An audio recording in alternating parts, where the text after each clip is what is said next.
производители на таков тип на производи, бидејќи ќе располагаме со информации. Temeljnim vrijednostima i ostvarenju plemenitih ciljeva Ujedinjene Evrope. Svi znamo kako je sinergija na Coca-Cola, na Pepsi, на оние кои што произведуваат такви производи. И секако тоа ќе има и комерцијален интерес, бидејќи односно ако вие покачите, ако одиме со европскиот модел, тогаш треба во целата држава да се покачат сите цени и треба кај што би ги поставувале овие машини, тоа се големо продажните ланци од типот на Веро, Тинекс, Кам маркетите. Поздравам име Hrvatskog grada Valpova i svoje osobno ime. Iznimna mi je čast što mogu govoriti pred ovim cijenjenim skupom na Makedonskoj akademiji znanosti i umjetnosti stanovnika i ukupno 8 naselja. Prvi povijesni zapisi o Valpovu sežu u davnu 1332. godinu, što znači da smo grad bogate povijesti, kulture i tradicije, a u posljednje vrijeme razvijamo se kao zadiv poduzetničkih ideja i znanstvenih ideja.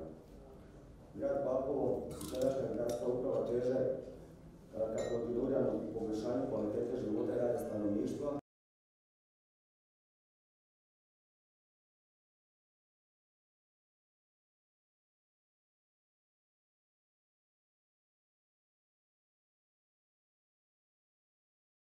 Razvoj prostora i unapređenje infrastrukture, razvoj konkurentnog i održivog gospodarstva, razvoj ljudskih potencijala. Ako pravimo komparaciju između Makedonije i Hrvatske ili Makedonije i neke druge malo razvijenije zemlje, onda je dakle činjenica u tome da su jednostavno jedan broj zemalja su se udružile u evropsku ili neku drugu zajednicu, da postoje neki drugi standardi, da tim standardima jedni druge na to potiču i da se time dakle potiče i brži, ali i održivi razvoj.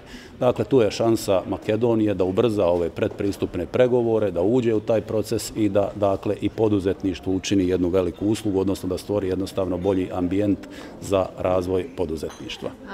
Кои се главните пречки проблеми? Првата работа е се уште не можеме да бидеме задоволни од иновативноста на малите и средните предпријатија. Видите, предприемништвото по дефиниција предпоставува иновативност.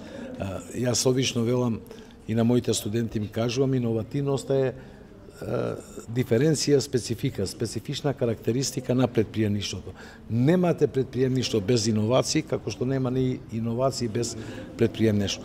Ние имаме и тука напредок. Се поголем број на македонски фирми стануваат иновативни, негде околу 36% од постојните фирми според испитувањата и евиденција на Државниот завод за статистика веќе се иновативни, но тоа е 12% поени под европскиот просек. Значи, уште многу тука треба да работиме.